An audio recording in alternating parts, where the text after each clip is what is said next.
This is a presentation on owning your no, presentation on financial boundaries. I'm assuming you would like to be here because you would like to learn more about how to make better financial boundaries. Yeah, that's one reason. I can tell you more after you're done. Did you have another reason, or? I do, but why don't we wait until you're done and then I can go into that. Okay, great. So at 25, I became a sandwich generation caregiver to my 88-year-old grandma at that time and a young daughter. During that time, I didn't know what financial boundaries were. I didn't have the skills to place boundaries, nor did I understand the family caregiving role. This led me to say yes pretty frequently to pretty much everything that I was asked.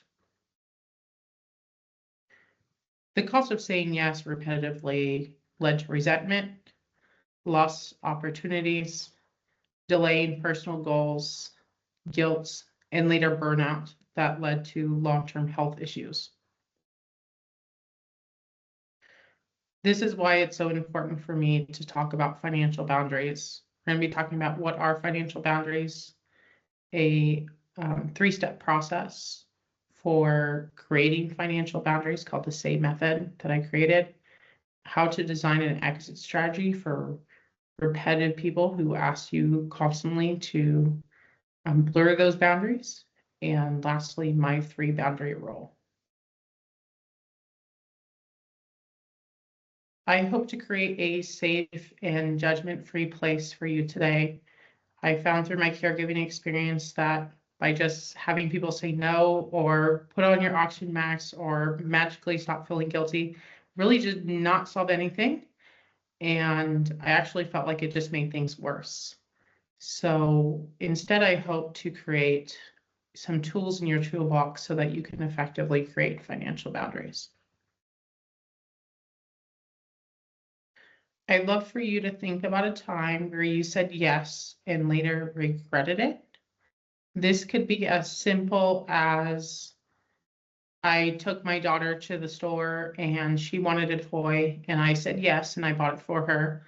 And later that day, she kept playing with it and made so much noise, it gave me a headache and I regretted it. It doesn't have to be like a super big thing, just something, just a scenario in which you said yes and later regretted it. Got it.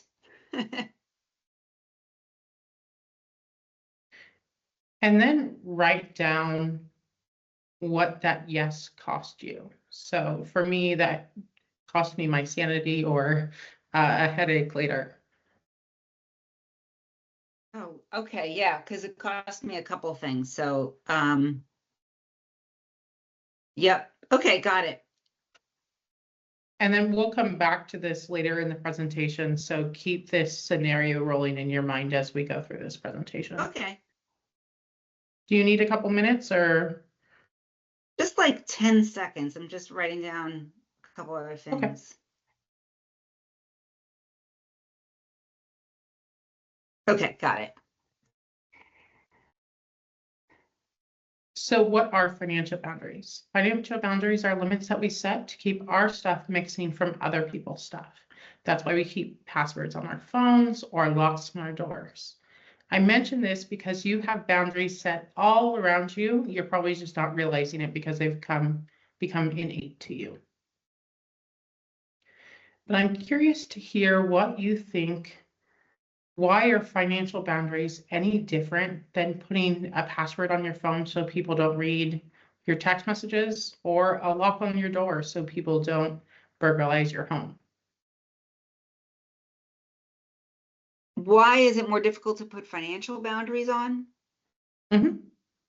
I would say because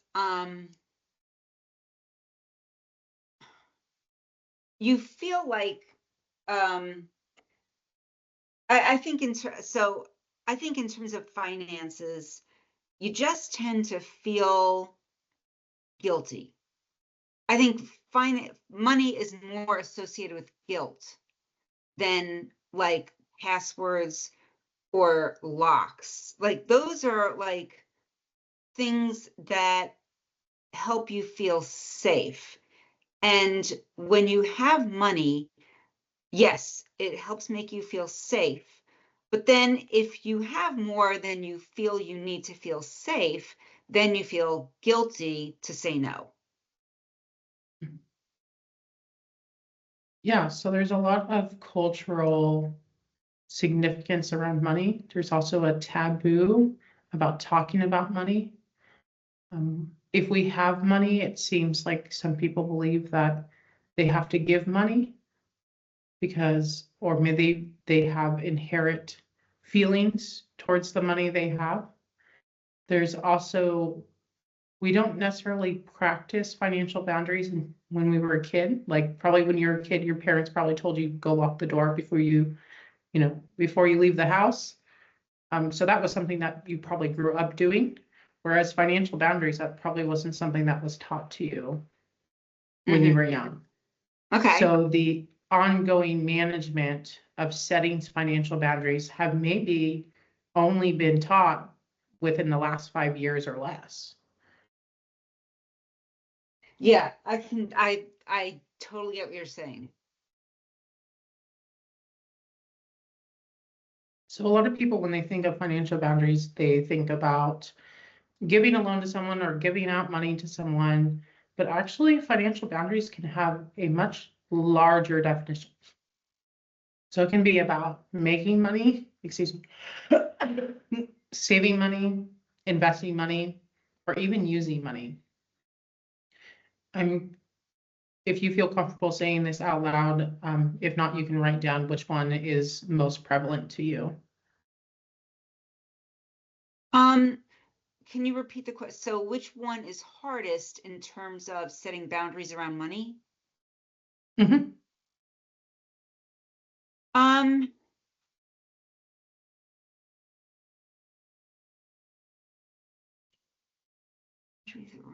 um, I actually think making money is hardest. So setting boundaries around making money. Yeah, I would, when I think about it, yeah, I would say so. May I ask why that is? Yeah. Um, I think because it can be hard to I guess I thought of it in terms of it can be hard to always ask what you feel the value of something is to make, like, for example, if you do a project or whatever it is, or you earn salary, it can be hard to um, feel like that's something you it just can be hard to attach the value in the correct way, I think. So you're saying sometimes it's hard to say that your value matches what you're receiving in income. Exactly. Yeah. Or what you're asking. Yeah. I feel like that stems, especially for entrepreneurs, as imposter syndrome of really Definitely. wondering what our value is. And Right. Right. that can be hard. And Yeah. also conversations, whether it's with clients or bosses, having boundaries around what you've done for the company or what you've done for that client, and making sure that that boundary is set of what the expectations are. Yeah, I mean that's part of it. I was also remembering there was this one instance, because I've been an entrepreneur for many, many years, and there was this one instance early on. Well, there were a couple actually, when I think about it, where I was not paid for a couple different reasons. And it was, it really made me mad, but it was hard to, like, stay mad about it. Like, at some level, you start to think, oh, there's a good reason, that kind of stuff. Yeah.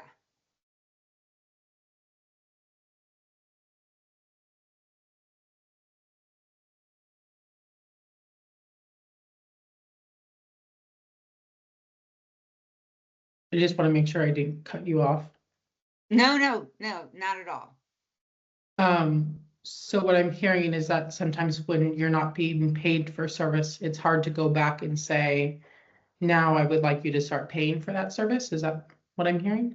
So there were two instances I'm thinking of where this happened. The first one was really early on in my entrepreneurial journey, and we had an arrangement. I was going to do some work for somebody, and I did it, and they never paid me. And it became he was just a very difficult person, I think. And I think what happened for me is I took the path of least resistance, where I was just like, you know what? This situation is so unpleasant. I just want to let it go. It like wasn't a whole lot of money, but I felt like, just forget it. It's not worth the aggravation. The second time this happened was much later in my career, much greater sum of money. And it was a situation where the person that owed me the money, their company went bankrupt, or they had to sell. They had to sell and, pay off some other responsibilities first, and they were not able to get to me. And in that situation, I just felt so bad for them. Like they had invested so much in their business that I just felt bad. So I could have like taken them to court or what, but again, you start to feel like you're going to spend more in terms of getting that money than probably you'll end up getting. So Mhm. it's, yeah. So that's kind of where I think those two examples I was thinking of when it just became, those two times when I was not paid for what I did became a bigger deal to just try to figure out how to get that than just letting it go. Yeah, and that's not an easy decision of Right. whether to decide to just let it go or ask for Exactly. the money. Yep. That's why when I talked about earlier about, setting the stage for this meeting, there are so many gray areas when it comes to making these decisions. More than just, oh, just say no or just say yes. There's a lot of gray, as you said, time. Your time and Right. energy put into trying to recoup the money wouldn't have been Exactly. worth it to you. Yeah, there's time. And I think the other part of that is, and probably this, I don't know if this is just an individual thing or if it's women or whatever, but you feel bad. Like there are certain circumstances where you just feel bad. That you Mhm. know the person is truly in a bind, and so you kind of loosen your boundary around, being firm or whatever, and just feel like, oh, this poor person, I clearly they would pay if they could. So, there's that part of it as well. I think as women, sometimes we're more emotionally driven. We understand Right. emotions better, and sometimes that works to our benefit and maybe getting more clients, maybe being more, having more emotional bonds to people, more compassionate. But Yep. it can also work the other way around of feeling guilty and feeling burdensome. Right. Thank you for sharing that. Yeah, you're welcome. So many times we don't even know we need financial boundaries. I put together 4 different scenarios. Obviously, there's probably A through Z scenarios available, but I thought I would just keep it concise Hmm. and go with 4 different scenarios. If you could please, I could read them out to you, and then you can put the letter that resonates most with you, and we'll go back to it at the end of the presentation. Okay. So A is someone only calls when they need money. B is you say yes to money request and then cut back on your own needs. C is you feel anxious, guilty, or resentful after giving. D is you avoid money conversations because you don't want it to cause tension.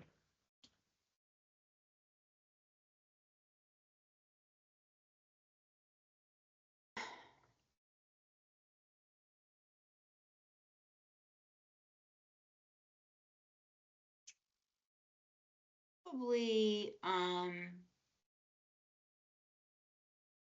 D, if Okay. any of these. Like I feel like I actually have pretty good financial boundaries aside from what we just talked about.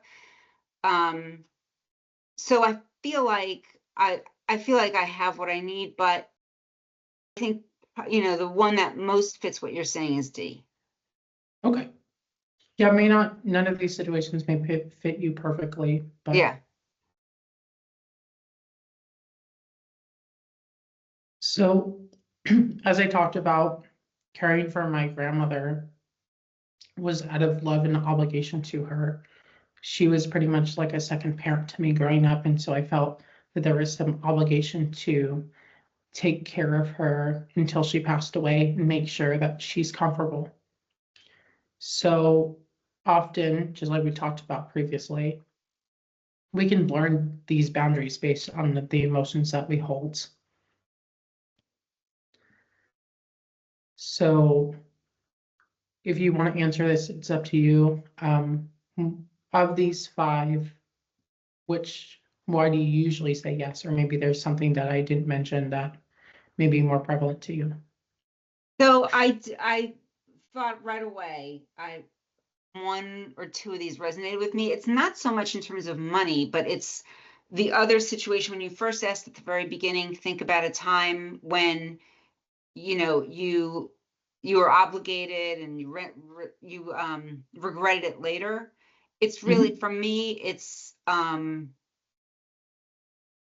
think it's obligation or pressure. It's hard for me to, even guilt a little bit. It's hard to tease all of those apart to say for sure which one it is. It's like some combination, I think. Okay. Yeah, that's perfectly reasonable. So for situations in which we're quickly having to say yes or no, I created this 3-step process called the SAVE method to make it easier for you to put some tools in your toolbox that hopefully you remember after this presentation to recognize when financial boundaries are being crossed and how to respond with confidence. The first one is S, spot the signal. In this case, we're tuning in with our emotions, some of the things that you mentioned earlier about feeling pressure or obligation to respond yes to those things. So we're tuning in onto our emotions and we're determining whether we're feeling those emotions. And if we're already justifying yes before we're even saying yes. The second is acknowledging our limits. We're making sure that we're thinking about our financial situation and determining if saying yes aligns with our goals, our financial situation, our current spending plan, and our time and energy. And lastly, why? Making sure that you're in control of the way you respond, not anybody else. So I hope you make a decision that respects yourself because you're most important. So what about the financial drainers, the people who constantly ask you to cross your boundaries? What do you do in those circumstances? Well, I hope to create another toolbox for you called Designing Your Exit Strategy. And this is a 4-step process. The first one is to set a date. So this is either deciding to slowly scale back or hit pause entirely. You're going to set a date on when that financial boundary can't be crossed. And brainstorming ideas of thinking of alternative ways to provide support to them that may not require your time, money, or energy. Maybe that's a referral for a financial professional or community resource center. And step number 3 is develop a script, which we'll be doing on our next slide. And fourth is accountability system. Find a partner or a friend that's willing to keep you accountable so that you're not blurring your boundaries. So building your script. So when you're thinking about the instance that you had, I thought at like one of the first slides, I asked you to think about a scenario in which you said yes and later regretted it. Think about a script that you would say using one of the 4 and finish it how you would like to. So for example, I could say for mine, to my daughter, that's not something I can commit to, but we can go to the dollar store and find another toy that doesn't hopefully make as much noise. So I'll give you a minute to choose one of the choices, sentences below, and then finish it. Yeah, I mean, I think I think that would be the one I would choose too. In the scenario I thought of at the beginning. That's not something I can commit to, but yeah, I would use that one. Okay, great.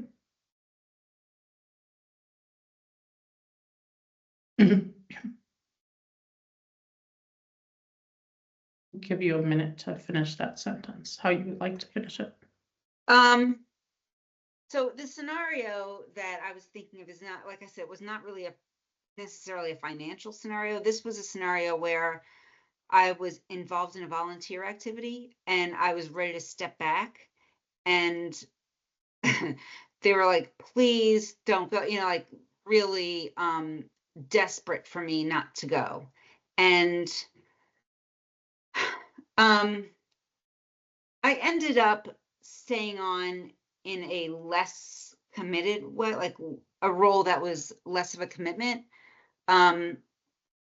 So I guess it worked out, but I did kind of use, I can't commit to taking on this role as I was, but I can be in the background and support, that kind of thing. So I pretty much did what this script is. Great. I'm glad that you already used the tools that I'm teaching or stating might be good for you. Yeah, this is great, Danielle. Thank you. And then going back to the one you chose, the A, B, C, or D, which you chose D, using the tools that we discussed earlier. So if you picked D, you're avoiding the conversation. You're maybe be protecting your peace externally, but sacrificing peace internally. So that may mean that it might be best for you to go back to the boundary script, what we just did, and rehearse it with an accountability partner. Okay. So my 3 boundary rules. So if I'm giving someone my time, money, or energy, I'm making sure that this is not a loan either to myself or somebody else.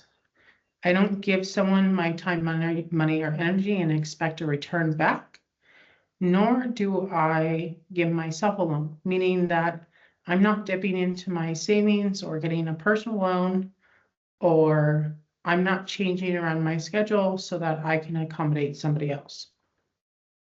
The second is understanding their circumstances. So if someone is asking for money, I don't want to be an enabler. So I'm making sure that their circumstances will actually benefit from me giving my time, money, and energy. It might be that my time, money, and energy might not be beneficial to them. Maybe somebody else might be more beneficial. And lastly, at the end of the day, it's my money, my time, my energy, and that gift comes with my conditions. So I would love for you to feel empowered to make those boundaries firm so that you can live a life that makes you feel at peace. That's great. So I love this meme. It's probably one of my favorite memes. I'd love for you to write down a boundary you want to practice this week. And then whenever you feel like someone's disrespecting you or making you blur your boundaries, I hope you think about this meme